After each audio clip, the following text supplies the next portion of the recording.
सध्या भारताच्या राजकारणामध्ये विरोधी पक्ष नव्हे तर सत्ताधारी पक्ष आंदोलन जे आहे ते आंदोलन करताना दिसतो. वास्तविक आंदोलन करणं हे विरोधी पक्षाचं काम असतं. जनतेच्या ज्या राष्ट्र मागण्या असतात, या राष्ट्र मागण्यांच्या प्रती सरकारवर अंकुश आणण्यासाठी विरोधी पक्षाकडून आंदोलनं केली जातात. कारण जेव्हा सरकारकडून संसदेमध्ये किंवा विधानसभेमध्ये विरोधकांचा आवाज दाबला जातो, त्यावेळेस विरोधी पक्ष रस्त्यावर उतरतात आणि सरकारवर दबाव आणण्यासाठी आंदोलनाचा मार्ग स्वीकारतात. पण सध्या भारताच्या राजकारणामध्ये विरोधी पक्ष आंदोलन करण्याऐवजी सत्ताधारी पक्ष जो आहे तो सत्ताधारी पक्ष आंदोलन करतो आहे. आता या सत्ताधारी पक्षाचं जे आंदोलन आहे, वास्तविक सत्ता त्यांच्या हातामध्ये, संपूर्ण संसाधनं त्यांच्या हातामध्ये आहेत, संपूर्ण यंत्रणा त्यांच्या हातामध्ये आहेत. सर्व त्यांच्या हातामध्ये असताना देखील सत्ताधारी पक्ष जो आहे तो सत्ताधारी पक्ष आंदोलन का करतो आहे? तर सत्ताधारी पक्षाचे आंदोलन हे केवळ एक उत्स्फूर्त भावना नसून एक राजकीय रणनीती जी आहे त्या राजकीय रणनीतीचा भाग मानला जातो. भारतामध्ये अनेकदा सत्ताधारी पक्षांनी आंदोलन केल्याची उदाहरणं आहेत. उदाहरणार्थ दिल्लीचे मुख्यमंत्री असताना अरविंद केजरीवाल यांनी लोकपाल विधेयकासाठी मुख्यमंत्री असताना आंदोलन केलं होतं. सध्या भारतीय जनता पक्ष की जे 131वं घटना दुरुस्ती विधेयक जे आहे, महिला आरक्षण लागू करण्यासाठी, मतदारसंघाची फेररचना करण्यासाठी नरेंद्र मोदी सरकारने 3 विधेयकं संसदेमध्ये मांडली होती. परंतु विरोधकांच्या एकजुटीमुळे ही तिन्ही विधेयकं जी आहेत, ही तिन्ही विधेयकं ही संसदेमध्ये नामंजूर झाली. कारण विधेयक मंजूर करण्यासाठी आवश्यक असं बहुमत सरकारकडे नव्हतं. मग संसदेमध्ये नामंजूर झाल्यानंतर हे विधेयकामध्ये सरकारचा पराभव झाला आहे. हा पराभव मान्य करण्याऐवजी सरकार विरोधकांना आरोपाच्या कटघऱ्यामध्ये उभं करतो आहे की विरोधकांच्या नाकर्तेपणामुळे किंवा विरोधकांच्या विरोधामुळे हे विधेयक जे आहे ते विधेयक नामंजूर झालेलं आहे. म्हणून या विधेयकाच्या पराभवाला सत्ताधारी जबाबदार नाहीत तर विरोधी जबाबदार आहेत. हे जनतेपर्यंत नेण्यासाठी त्यांनी सत्ता प्रेरित, म्हणजे सत्ताधारी जो पक्ष आहे तो सत्ताधारी पक्ष देशभर आंदोलन करतो आहे की विरोधी पक्षामुळे या देशातल्या ज्या महिला आहेत, या देशातल्या महिलांना आरक्षण मिळालं नाही किंवा या देशामधला विरोधी पक्ष जो आहे तो महिला विरोधी आहे, याच्यासाठी किंवा ही भूमिका जनतेला पटवून देण्यासाठी आंदोलनं जी आहेत ती आंदोलनं केली जात आहेत. आता हे जे सत्ता प्रेरित जन आंदोलन आहे, हे सत्ता प्रेरित जन आंदोलन करण्याची भाजपला का आवश्यकता भासते आहे? तर याच्या मागचा उद्देश काय, याचा मागचा हेतू काय आहे, हे आपल्याला आजच्या व्हिडिओमध्ये जाणून घ्यायचं आहे.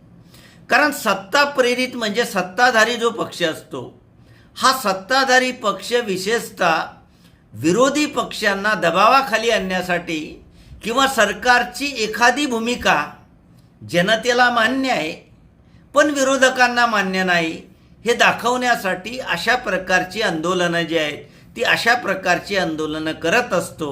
आणि याच प्रकारच्या आंदोलनाचा भाग म्हणून भारतीय जनता पक्षाकडून देशभर असं आंदोलन केलं जात आहे. अर्थात हे जे आंदोलन आहे हे काही सरकारची एखादी उत्स्फूर्त प्रतिक्रिया नाही, तर सरकारची एक रणनीती जी आहे त्या रणनीतीचा एक भाग आहे.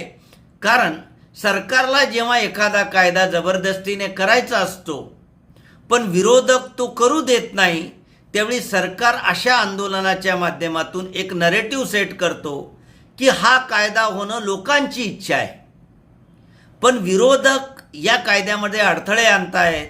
म्हणून या देशाच्या विरोधकांना धडा शिकवायचा असेल तर जनतेचा पाठिंबा मिळवायचा आणि जनतेमार्फत विरोधकांवर दबाव क्रिएट करायचा आणि आपल्याला पाहिजे तो कायदा जो आहे तो कायदा संमत करण्यासाठी अशा प्रकारचे आंदोलनं केले जातात.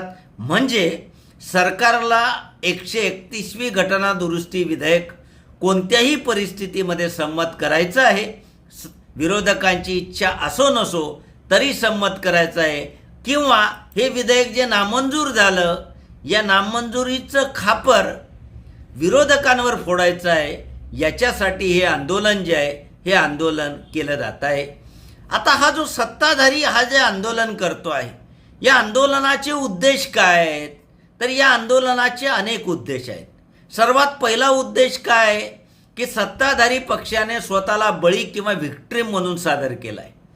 म्हणजे आम्हाला चांगलं काम करायची इच्छा आहे, देशाचा विकास करायची इच्छा आहे, महिलांना आरक्षण द्यायची इच्छा आहे, पण या देशातला विरोधी पक्ष किंवा विरोधी विचारधारा आमच्या कार्यामध्ये अडथळे आणते. म्हणजे त्याचे आम्ही बळी आहोत.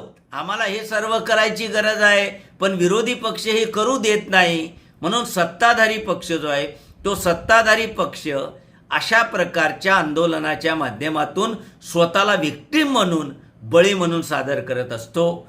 किंवा आम्ही जरी सत्तेत आहोत पण आम्हाला सत्ता राबवण्यामध्ये विरोधी पक्ष अडथळे आणतो आहे किंवा आमची सत्ता जी आहे ती गोरगरिबांसाठी आहे, विरोधी पक्ष जे आहेत ते प्रस्थापित आहेत, म्हणून आम्ही सत्तेमध्ये असून सुद्धा विरोधकांची म्हणजे प्रस्थापितांशी लढण्यासाठी हे आंदोलन करतो आहे असा आभास सत्ताधारी पक्षाकडून करण्यासाठी अशा प्रकारचे सत्ता प्रेरित जनआंदोलन जे आहे ते जनआंदोलन केलं जात आहे. तिसरा महत्त्वाचा उद्देश असा सांगितला जातो, वास्तविक महिलांना आरक्षण देण्याच्या संदर्भात जे फेररचना विधेयक संसदेमध्ये नामंजूर झालं त्याचं उत्तरदायित्व भारतीय जनता पक्षाकडे होतं. कारण सरकारने हे विधेयक मांडलं, बहुमत नसताना मांडलं, त्याचा पराभव निश्चित होणार होता हे सरकारला माहीत होतं, तरी देखील सरकारने मांडलं. पण या पराभवाचं उत्तरदायित्व स्वतःकडे घेण्याऐवजी या उत्तरदायित्वाचं विस्थापन म्हणजे डिस्प्लेसमेंट ऑफ अकाउंटेबिलिटी जी आहे ती अकाउंटेबिलिटी ते विरोधकांवर ढकलतायत. म्हणजे आपल्यावर जनतेचा रोष येण्याऐवजी विरोधकांकडे जनतेचं लक्ष वळवण्यासाठी, कारण हे घडलं कोणामुळे घडलं, विरोधकांमुळे घडलं. वास्तविक सरकारकडे बहुमत नव्हतं, 2/3 बहुमत नव्हतं, तरी देखील विधेयक मांडलं. ही सरकारची चूक आहे, पण ही चूक मान्य करण्याऐवजी आमची इच्छा होती पण विरोधकांनी हे घडू दिलं नाही. म्हणजे जनतेचा रोष असेल, जनतेचं लक्ष जे आहे ते सत्ताधारी पक्षाऐवजी विरोधी पक्षाकडे वळवण्यासाठी आणि स्वतःच्या उत्तरदायित्वाचं विस्थापन जे आहे ते विस्थापन करण्यासाठी अशी सत्ता प्रेरित आंदोलनं भाजपने सुरू केलेली आहेत. त्यानंतर आंदोलनं करणं हा विरोधकांचा अधिकार आहे, पण सत्ताधारी पक्ष जेव्हा आंदोलन करायला लागतो त्यावेळेस विरोधकांचा जो राजकीय अवकाश आहे तो राजकीय अवकाश सत्ताधारी पक्ष जो आहे तो सत्ताधारी पक्ष हिसकावून घेण्याचा प्रयत्न करतो. किंवा लोकशाहीमध्ये विरोधकांना पर्यायी आवाज असं म्हटलं जातं, हा पर्यायी आवाज बंद करण्यासाठी किंवा दाबून टाकण्यासाठी सत्ताधारी पक्षाकडून आंदोलनं केली जातात. म्हणून भारतीय जनता पक्षाचे खासदार असतील किंवा महिला खासदार असतील, महिला कार्यकर्ते असतील, यांनी राहुल गांधींच्या घराच्या बाहेर आंदोलन केलं, सोनिया गांधींच्या घराच्या बाहेर आंदोलन केलं, कारण त्यांना विरोधकांचा राजकीय अवकाश हा हिरावून घ्यायचा होता. किंवा लोकशाहीमध्ये जो पर्यायी आवाज आहे हा पर्यायी आवाज बंद करण्यासाठी देखील अशी आंदोलनं केली जातात. किंवा ज्या तपास यंत्रणा आहेत, न्यायालय आहेत, या तपास यंत्रणा किंवा न्यायालय आहेत या न्यायालयांवर दडपण आणण्यासाठी, कारण सरकारच्या एखाद्या कृतीवर जर न्यायालयाने आक्षेप घेतला तर न्यायालयावर किंवा सरकारला न जुमानणाऱ्या ज्या तपास यंत्रणा आहेत त्याच्यावर दबाव निर्माण करण्यासाठी देखील असे सत्ता प्रेरित आंदोलन जे आहे ते आंदोलन केले जातात. अर्थात सत्ता प्रेरित आंदोलन करण्यामागचा मुख्य उद्देश असा असतो की सत्तेच्या वापराच्या विरोधामध्ये जो असहमतीचा जो आवाज असतो विरोधकांचा, हा असहमतीचा किंवा मतभेदाचा जो आवाज असतो, तो मतभेदाचा आवाज दाबण्यासाठी देखील असे आंदोलनं केली जातात. याशिवाय आपल्या पक्षातले जे कार्यकर्ते आहेत, या कार्यकर्त्यांना सदैव सक्रिय ठेवण्यासाठी किंवा त्यांच्यामधली लढाऊ वृत्ती जिवंत ठेवण्यासाठी किंवा रस्त्यावरचा जो संघर्ष आहे तो रस्त्यावरच्या संघर्षासाठी तयार करण्यासाठी सत्ताधारी पक्ष अशा प्रकारची सत्ताप्रेरित आंदोलनं जे आहे ती लोकशाहीमध्ये केली जातात. किंवा भारतीय जनता पक्ष जेव्हापासून सत्तेवर आलेला आहे तेव्हापासून कोणत्याही घटनेला इव्हेंट मॅनेजमेंटच्या स्वरूपामध्ये ती घटना घेऊन जाण्याचा प्रयत्न करतात आणि इव्हेंट मॅनेजमेंटच्या माध्यमातून जनता असतील, मीडिया असेल, यांचं लक्ष वेधून घेण्यासाठी असे इव्हेंट मॅनेजमेंट असणारे आंदोलनं सत्ताधारी पक्षाकडून केले जातात. आणि भारतीय जनता पक्षाने हे जे आंदोलन केलेलं आहे हे आंदोलन याच प्रकारचं आंदोलन मानता येईल. अर्थात सत्ताधारी पक्षाकडून ही जी आंदोलनं केली जात आहेत या आंदोलनाचा काही गंभीर स्वरूपाचे दुष्परिणाम जे आहे ते दुष्परिणाम होतात. कारण बॉम्बेला जे आंदोलन झालं या आंदोलनामध्ये रहदारीची समस्या तयार झाली.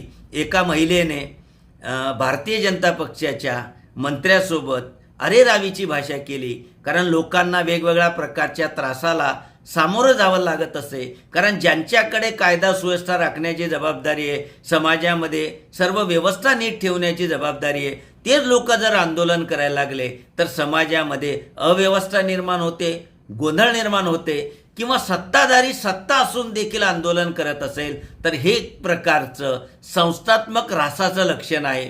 कारण अशा प्रकारे संस्था चालवणारे लोक जर संस्थेच्या विरोधामध्ये आंदोलन करायला लागले तर एक प्रकारचा हा इन्स्टिट्यूशनल डीके आहे. आणि हा इन्स्टिट्यूशनल डीके जो आहे तो लोकशाहीच्या दृष्टिकोनातून फार मोठ्या प्रमाणावर घातक जे आहे ते घातक मानला जातो.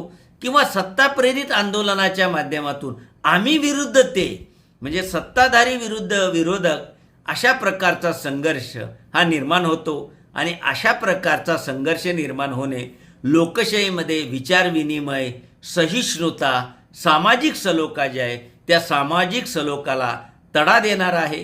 किंवा जी प्रस्थापित व्यवस्था आहे या प्रस्थापित व्यवस्थेने जे नियम केलेले आहेत, कायदे केलेले आहेत, या नियमांना किंवा कायद्यांना बगल देण्याचा एक जो प्रयत्न आहे तो बगल देण्याचा एक प्रयत्न आहे. किंवा आपलं प्रशासकीय अपयश असेल, प्रशासकीय उत्तरदायित्व असेल किंवा जी नैतिक जबाबदारी आहे ती नैतिक जबाबदारी आपण स्वतः घेण्याऐवजी दुसऱ्यावर ढकलण्यासाठी किंवा विरोधकांवर आरोप करण्यासाठी, त्यांना आरोपीच्या पिंजऱ्यामध्ये उभं करण्यासाठी अशा प्रकारे सत्ता प्रेरित जनआंदोलन जे आहे ती जन आंदोलन ही त्या ठिकाणी केली जातात.